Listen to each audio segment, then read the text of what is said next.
Boa noite a todos. Estamos em Brasília, 19 horas, quinta-feira, dia 9 de maio. Daqui a pouco eu apresento o pessoal do meu lado aqui. Temos muita novidade hoje, inclusive duas equipes vão estar comigo.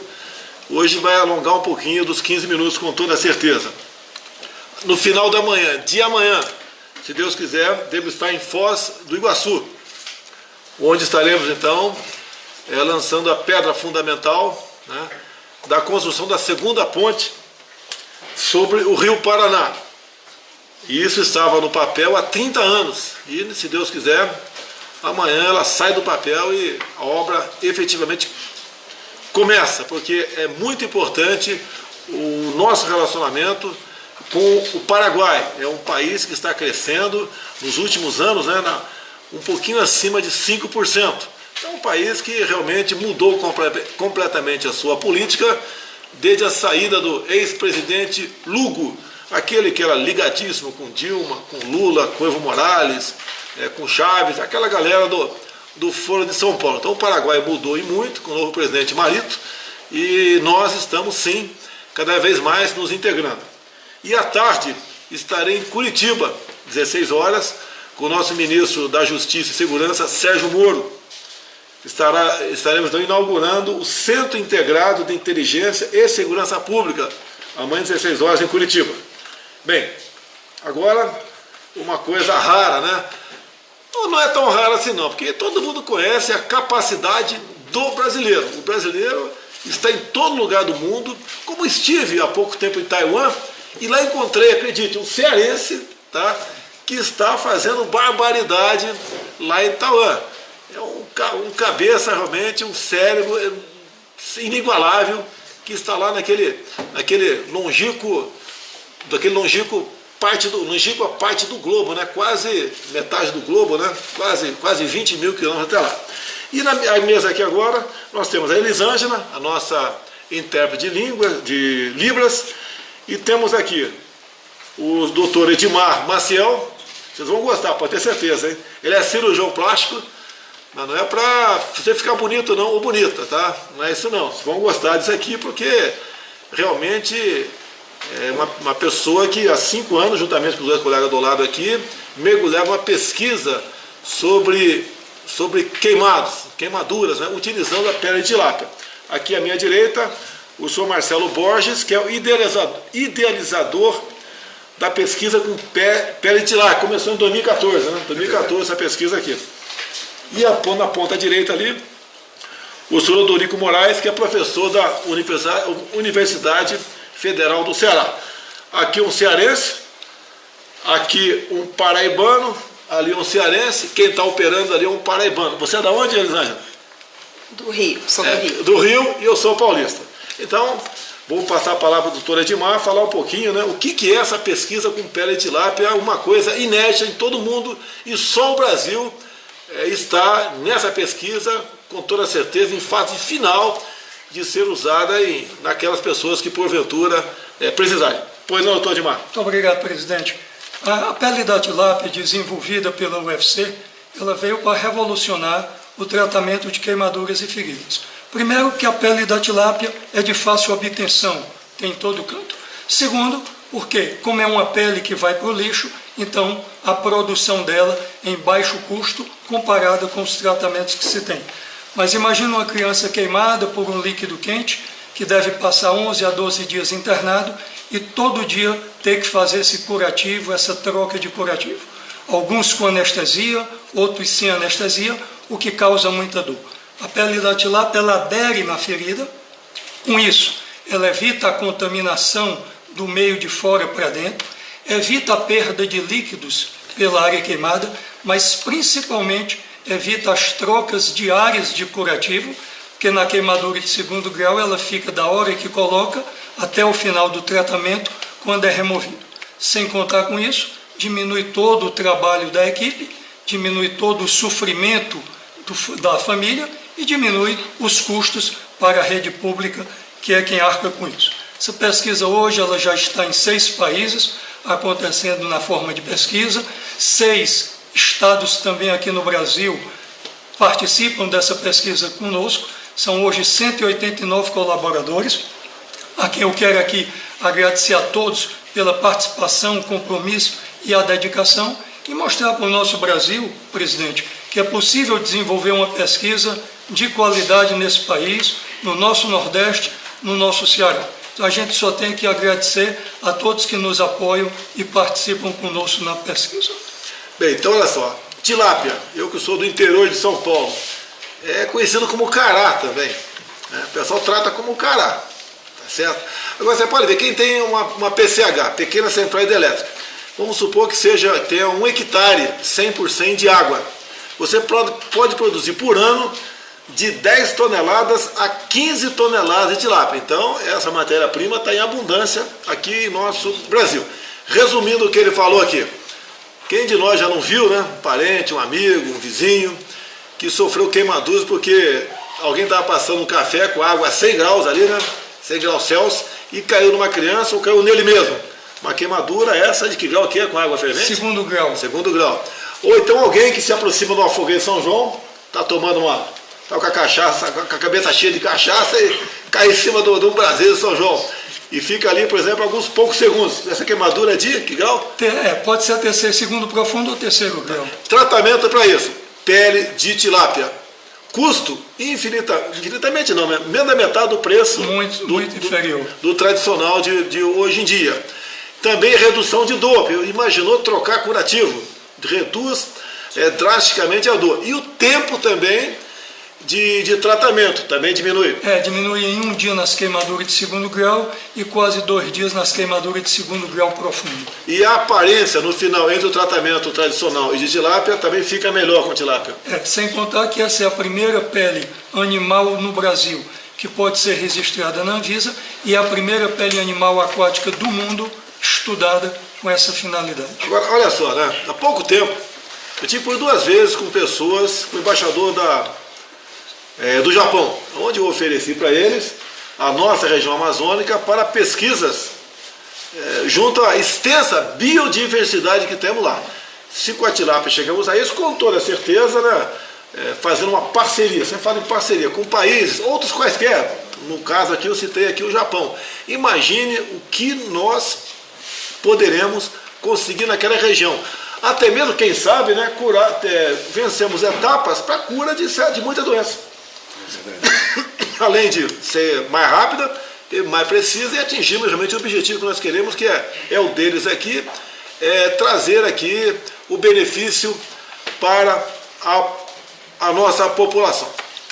Alguma coisa mais? Sim, eu gostaria só de acrescentar, presidente, que essa pesquisa ela foi toda desenvolvida na Universidade Federal do Ceará, né, no Núcleo de Pesquisa e Desenvolvimento de Medicamentos, né, que, embora seja mantido um patrocínio privado, né, tenha sido financiado por uma empresa privada, na realidade ela foi desenvolvida dentro de uma universidade pública, onde todos os pesquisadores estavam relacionados, são professores da Universidade Federal do Ceará. Eu gostaria de concluir apenas dizendo que nós todos estamos empenhados para tentar fazer com que o Brasil não perca essa oportunidade de evitar perder essa grande oportunidade de incorporar um curativo biológico pioneiro no mundo. Espere mais um pouquinho aqui, né? Vamos na mesma linha, mas um caminho um pouco diferente. Hoje eu conversei com o filho de um ex-ministro do Sarney. Ele foi, esse senhor, né? Foi ministro da Ciência e Tecnologia do Sarney. E ele é um pesquisador também. E no que ele está se dedicando hoje em dia? Na questão do grafeno, que também tem lá na Universidade Federal do Ceará. Também. Tem um grande pesquisador lá, o professor Antônio Gomes de Souza Filho, que é dedicado à pesquisa do grafeno. Então, Antônio Gomes de Souza Filho, mais um pesquisador do grafeno na UFC. Olha só essas pessoas aparecendo. E essa pessoa de hoje, entrei em contato com o filho, vamos entrar em contato com o pai, que é um grande pesquisador. No que ele se especializou? A tirar o grafeno do grafite. Tá? Quando eu falava durante a campanha sobre isso aí, tinha muita gente que fazia aquelas brincadeiras maldosas, né? Talvez pessoas super inteligentes, ok? Mas que não apresentavam de nada de novidade para o mundo. Então o grafeno é uma realidade e se quem conseguir uma tecnologia para tirar em maior quantidade, separar o grafeno do grafite, com toda certeza,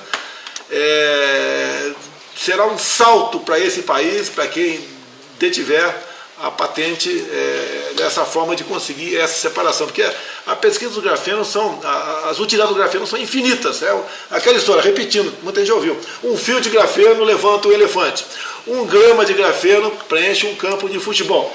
Por quê? Eu confesso, a primeira vez que eu ouvi falar, eu fiquei até preocupado, será que estão falando besteira aí?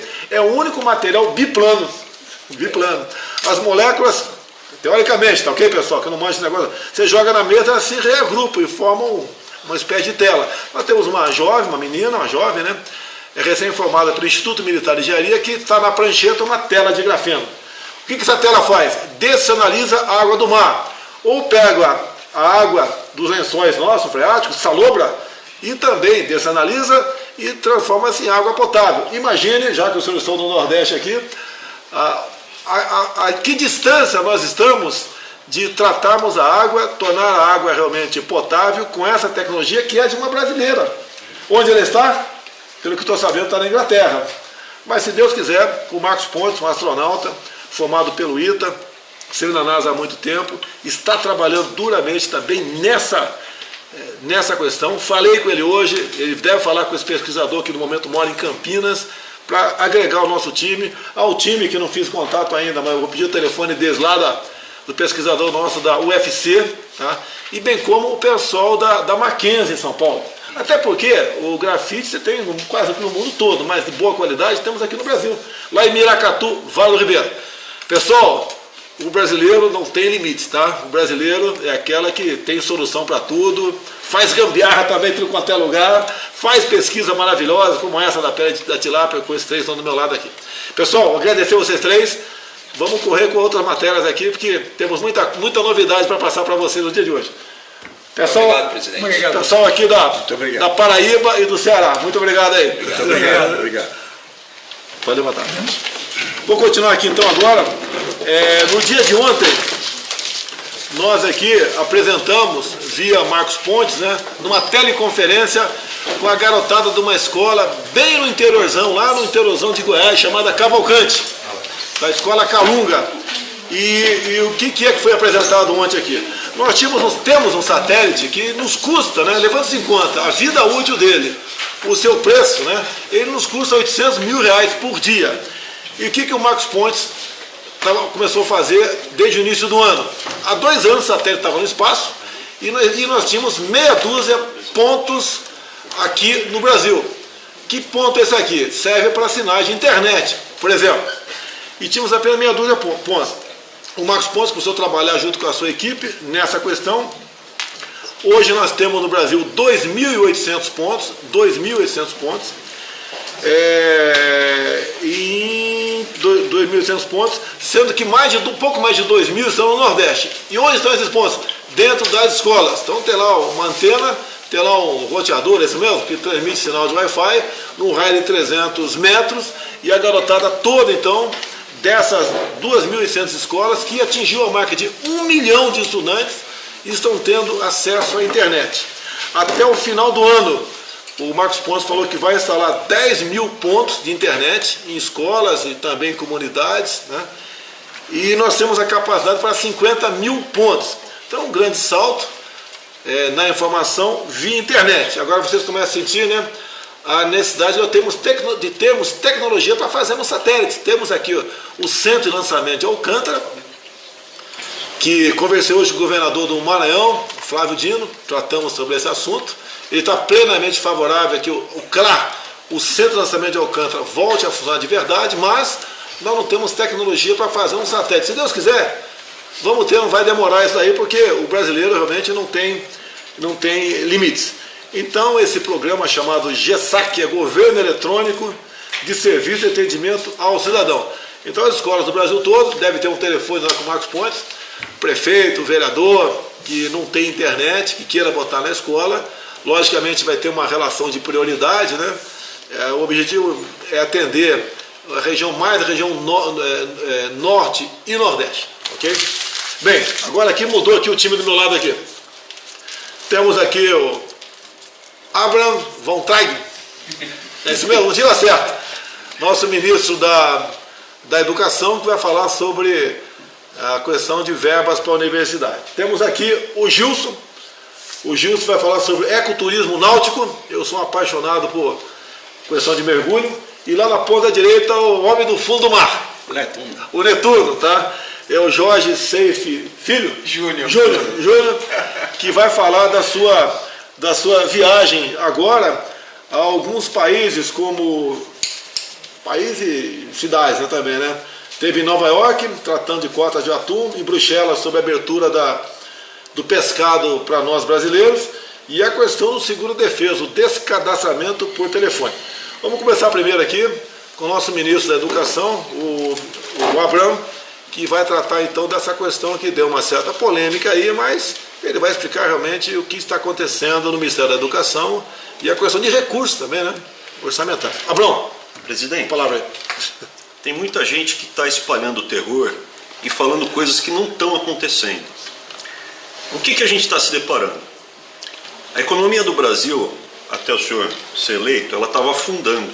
As pessoas tinham parado com medo de comprar roupa, tinham diminuído o mínimo as compras dela, não trocavam mais de geladeira, de televisão. Agora deu um alívio, a gente parou de afundar, mas o Brasil ainda não decolou, porque você ainda tem muita incerteza referente à nova Previdência. As contas do país são como as contas de uma família. A gente ainda está numa situação muito delicada.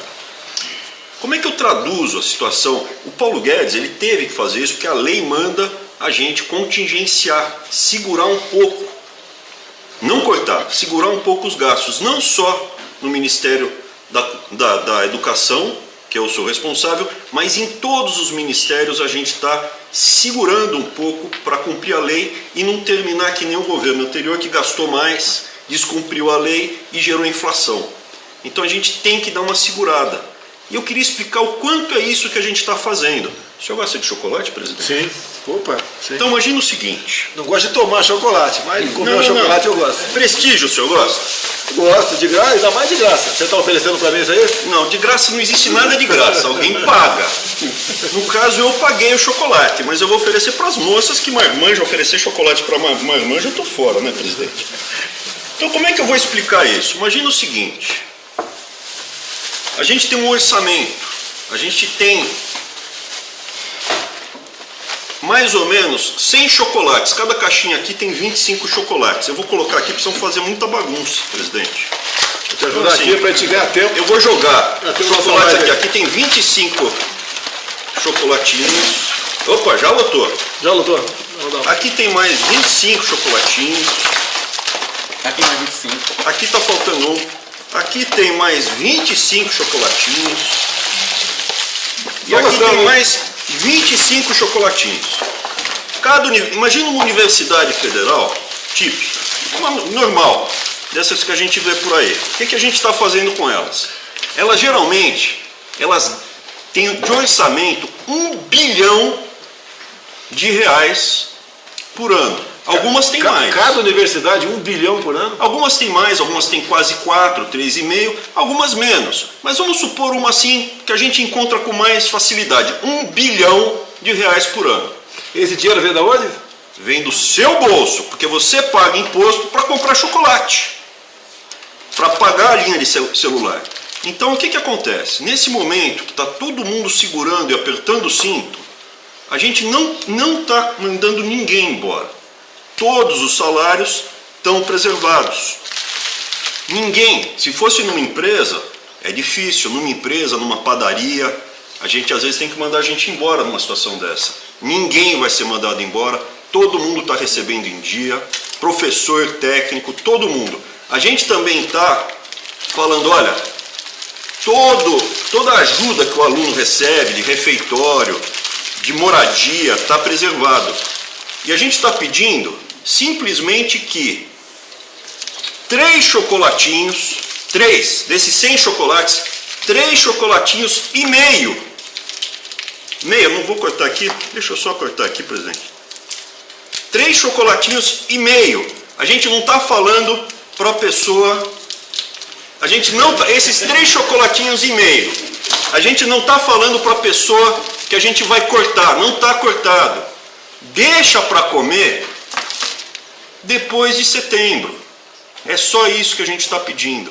Isso é segurar um pouco. Agora eu me pergunto, presidente, o senhor já passou por uma situação dessa? De ter um imprevisto, uma dificuldade na vida e falou assim, segura um pouco. Se alguém falasse assim, 3 chocolatinhos e meio, 3,5% do 100, 3,5% segura. Porque o salário está integralmente preservado e pago no dia.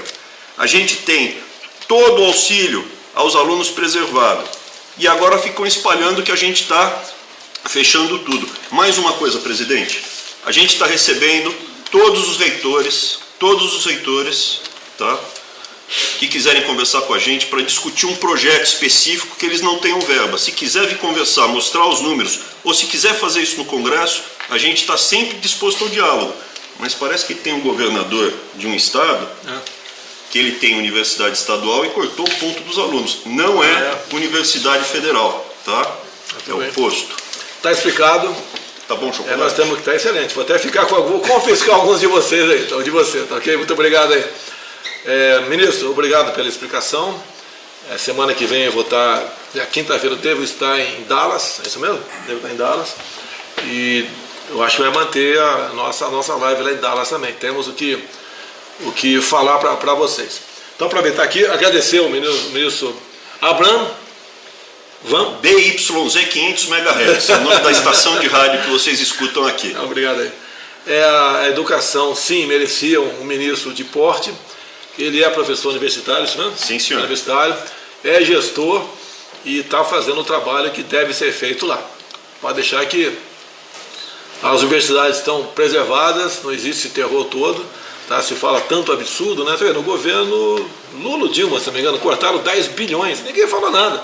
Nós não cortamos, apenas deixamos de lado para poder consumir mais tarde de acordo com o andamento da nossa economia. Ok? Bem, deixa eu passar a palavra aqui, são 3 assuntos para o Jorge Seife, né? Jorge, em 1 minuto, o que você vai fazer em Nova York? Eu não vou estar lá, né? Você vai falar sobre cotas de atum. Pessoal, boa noite, obrigado, presidente, pela oportunidade. Pessoal, a pesca brasileira, de forma inédita, conseguiu uma fala dentro da ONU, através também da interação do nosso mestre Fábio Azim. Abraço, professor Fábio, toda a Universidade de Pernambuco.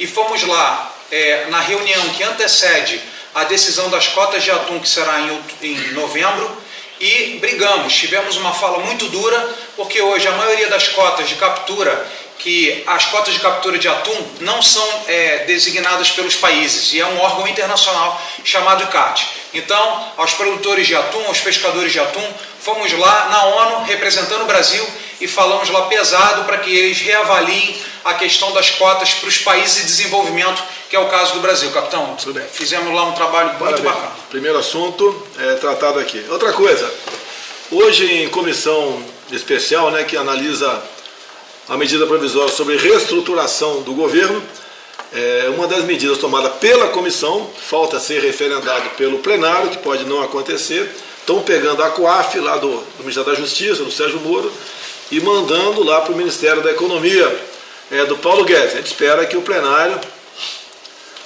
da Câmara, do Senado, a Câmara e do Senado mantenha o COAF lá com o Ministério da Justiça, porque é uma ferramenta muito forte na mão do nosso ministro Sérgio Moro para combater realmente a lavagem de dinheiro e a corrupção, entre outras medidas. Ok? Deixa eu aproveitar aqui rapidamente, passar para o meu amigo Gilson, Câmara da Pesca de Pernambuco, isso mesmo, Gilson? Isso mesmo. Isso mesmo. Então você vai falar aqui, Gilson, do ecoturismo náutico. 2 minutos, Gilson. Nós estamos promovendo na próxima semana, aqui no Ministério do Meio Ambiente, o primeiro workshop do programa de revitalização do ecoturismo náutico no Brasil. Por que isso?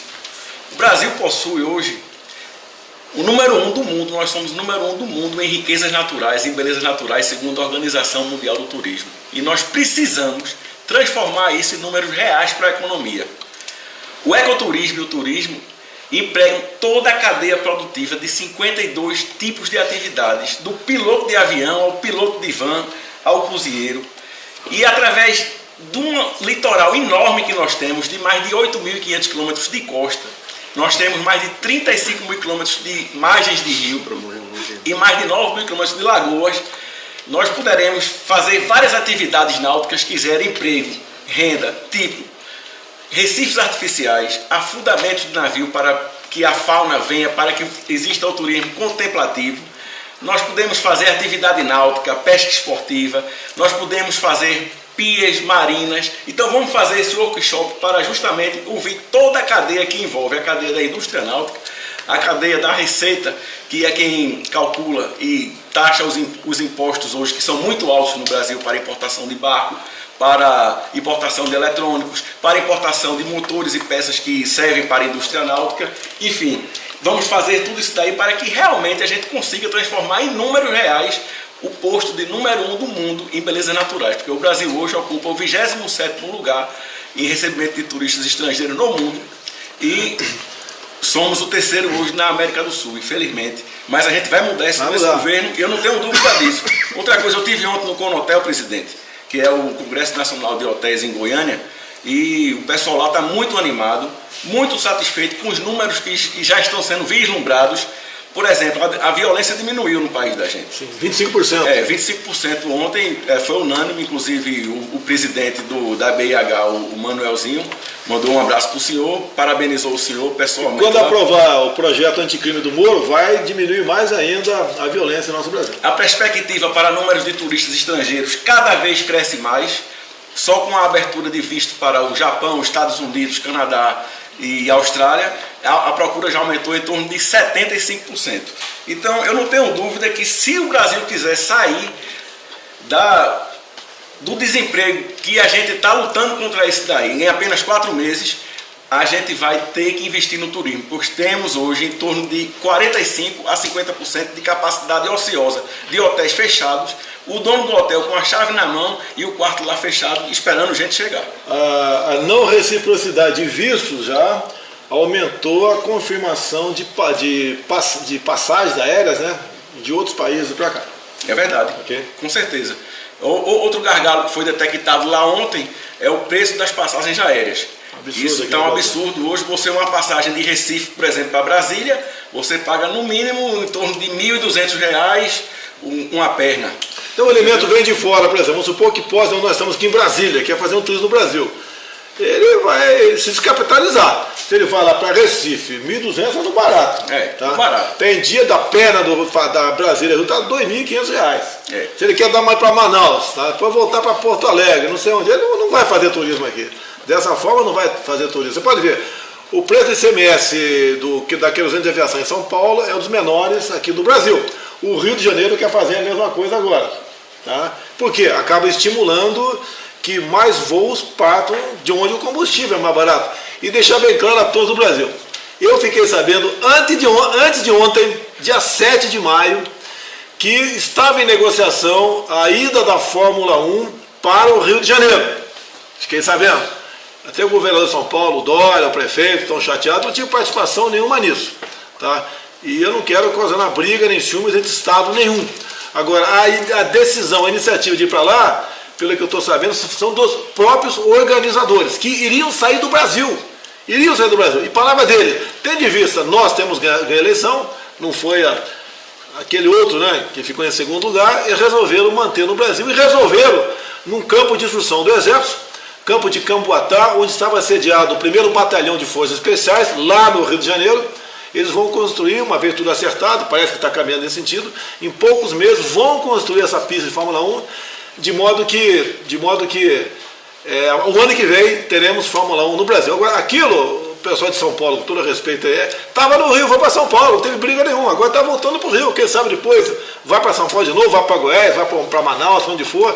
E sabe, todos nós somos Brasil. O que não pode é a Fórmula 1 sair do Brasil. Rapidamente, voltar aqui para o nosso prezado aqui, Jorge Seife, né? O cara também chamado de homem do fundo do mar. Tá certo? 1 minuto, reunião em Bruxelas, abertura da Europa para o nosso pescado. Você esteve lá. Pessoal, saímos de Nova York, tivemos uma confirmação através do árduo trabalho do embaixador Marcos Galvão e a equipe dele lá em Bruxelas. Conseguiram uma reunião para nós no DG Santé, Direção Geral de Sanidade. Foi o que impediu o Brasil de exportar pescados para a Europa. Para vocês terem ideia, famílias inteiras, produtores, armadores de pesca, lagosta, atum, caranguejo, muitas cadeias produtivas trabalhavam peixe-sapo, trabalhavam especificamente para o mercado europeu, e do dia para a noite nós perdemos esse mercado. Fomos falar lá com o inglês, o Dr. Hudson, que foi muito duro conosco, dizendo, olha, desde 2012 eu já havia falado que eu ia fechar o mercado brasileiro porque vocês não respondem às nossas correspondências, não respondem aos relatórios. Eu falei, olha, eu estou representando um novo governo, o governo Jair Bolsonaro, estou aqui dando a cara. Ele teve um duro discurso contra nós, devido à leniência dos antigos governos, mas eu falei, olha, eu estou aqui. Ele falou, olha, a primeira vez que eu conheço alguém da pesca brasileira. Eu falei, então, eu agradeço o senhor pela oportunidade, estamos aqui pedindo que o senhor reavalie o plano de ação brasileiro e que nós faremos todos os ritos exigidos pela comunidade europeia. Ele me pediu até o final de maio para analisar nosso novo plano de ação que nós mandamos em março, e com fé em Deus, que nós temos muita, e com o trabalho que nós estamos desenvolvendo, até novembro, né, com fé em Deus, né, dependemos desse plano de ação, teremos aí uma nova comissão avaliando o Brasil. No dia de ontem, vou prolongar um pouquinho, até a sei que tem boas notícias, né? No dia de ontem, o presidente Trump encaminhou ao Congresso uma mensagem colocando o Brasil na categoria de grande aliado extra-OTAN. Houve uma tratativa com o ministro Fernando da Defesa, na nossa ida lá. O Fernando não foi nessa ida, mas depois foi. Então está tudo encaminhando para que nós realmente venhamos integrar a OTAN na condição de grande aliado extra-OTAN. Muito obrigado ao presidente Trump. Haviam tratado isso na nossa última viagem lá. Rapidamente, 30 segundos. Para o pessoal que está lá no seguro defesa, mas está no H, no Mandrake, seguro defesa. Como é que faz para sair do seguro defesa? Pessoal, vocês ligaram para nós, mandaram mensagem dizendo, olha, eu quero sair sozinho do seguro defesa, sem depender somente das colônias. Então nós conversamos com o INSS, agradeço o presidente do INSS, Dr. Renato, e a partir de segunda-feira, dia 13, as pessoas vão poder ligar para o telefone 135 e fazer o seu descadastro. E já muitas pessoas estão se descadastrando. Lembrando, pessoal, não queremos problema em acusar ninguém de falsidade ideológica. Você não é pescador, abandonou a atividade, está fazendo outra coisa na sua vida, liga para o 135 a partir de segunda-feira, se descredencia para não ser acusado de falsidade ideológica, para não ter problema com a justiça. Vamos resolver e vamos ajeitar o nosso Brasil. Dois assuntos. Se Deus quiser, na terça-feira à noite, partiremos para o Texas, Dallas, tá? Não mais Nova York, porque o prefeito, já que não quer nossa presença lá, não tem problema, fique tranquilo. Eu respeito aí o seu interesse não está aí. Não sei o que você está ganhando com isso, mas respeito o interesse dele. Estaremos no Texas, então, em Dallas, na quarta e quinta-feira. Seremos recebidos pelo ex-presidente Bush, estaremos também com o senador Ted Cruz, entre outras autoridades, empresários brasileiros, para fazermos aquela agenda que faríamos em Nova York, tá? Onde receberei então aquela premiação por parte da Câmara de Comércio do Brasil e Estados Unidos. E encerrando a questão do decreto dos CACs. Na verdade é mais do que CACs, né? CAC é colecionador, atirador e caçador. Deixa bem claro, o caçador está perdido aí. Não existe liberação de caça no Brasil.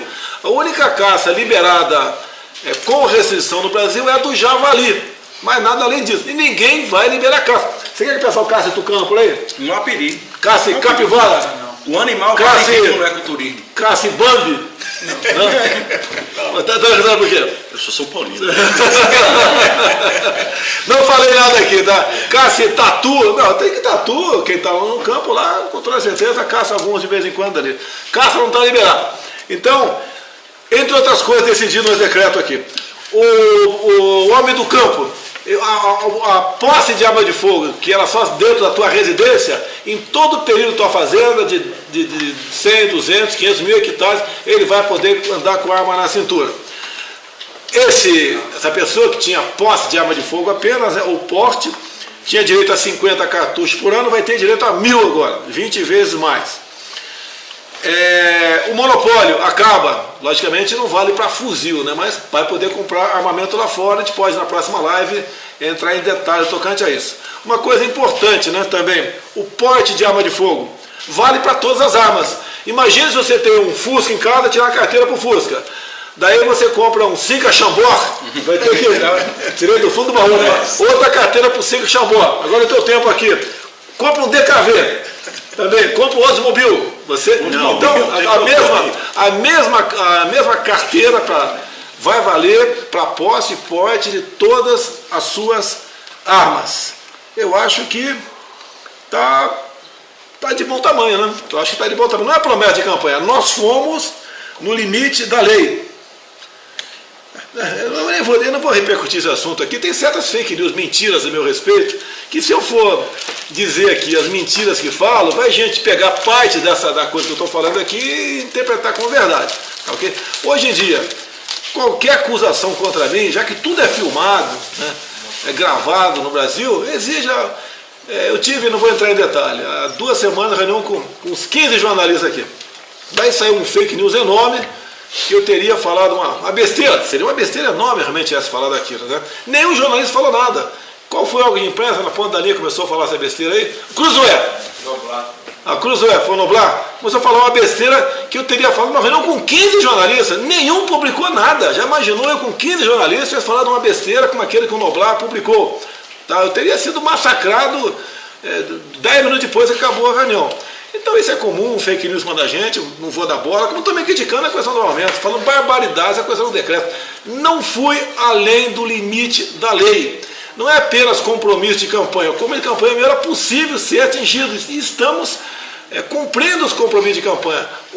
A questão dos CACs demorou um pouquinho, sim, demorou, porque não é fácil você, num decreto, né, atingir, fazer justiça até, vamos assim dizer, de forma muito rápida. Você demora um pouquinho mais, consulta aí o Jorge Francisco aqui, o meu Jorge Oliveira, tá certo, Jorge Oliveira, a questão da questão jurídica, vai no Ministério da Defesa, vai no Ministério da Justiça, houve atiradores, houve gente do povo, e no limite da lei nós regulamentamos aqui o que nós pudermos, né, não só no tocante aos CACs, bem como aos portais que tem o porte de arma. E outra coisa, né? Eu gostaria que tivesse poder para tal, que teria atendido. Diz que eu estendi o porte para dezenas de categorias. Não! Hoje em dia, para você que tem a posse de arma de fogo, você tinha que comprovar a efetiva necessidade. O que nós botamos? O Estado que tenha um número igual ou superior a 10 mortes por arma de fogo por 100 mil habitantes, está considerado aqui, está driblado, vamos assim dizer, está garantido, está comprovado a sua efetiva necessidade. E de acordo com a anual estatística de 2016, todos os estados do Brasil estavam acima de 10 mortes por 100 mil habitantes. Tá. Agora, para porte de arma de fogo, você tem que comprovar a efetiva necessidade também. É outra questão, não é apenas os 10 mortes por 100 mil habitantes por estado. Tinha que ter outras comprovações. Então, nós botamos categorias ali, podemos até ter sido falha, talvez falte até outras categorias, mas botamos ali caminhoneiro, pessoal caminhoneiro aí, tá certo? Advogados, jornalista, criminalista, tô atendendo jornalista, tá vendo? Ok, olha só, tá vendo que eu sou inimigo de vocês? Não sou inimigo de vocês. Me ajuda aí, quem mais aí? Quem mais aí? O pessoal temporário, pessoal que R2, né? Das 3 forças, e uma série de outras categorias. Então esse foi o espírito do decreto, fomos no limite da lei, e pelo que eu vi, né? Eu não vi críticas de quem entende de armamento. Eu vi crítica dos especialistas de sempre, até aquela tal de Leonardo Zapó, que quase integrou como suplente lá um conselho do Ministério da Justiça, criticando. Agora, eu gostaria que ela mostrasse na prática que as suas teses são as melhores aconselhadas para combater a violência no nosso Brasil. Pessoal, muito obrigado pela oportunidade. Você está escondendo aqui o chocolate?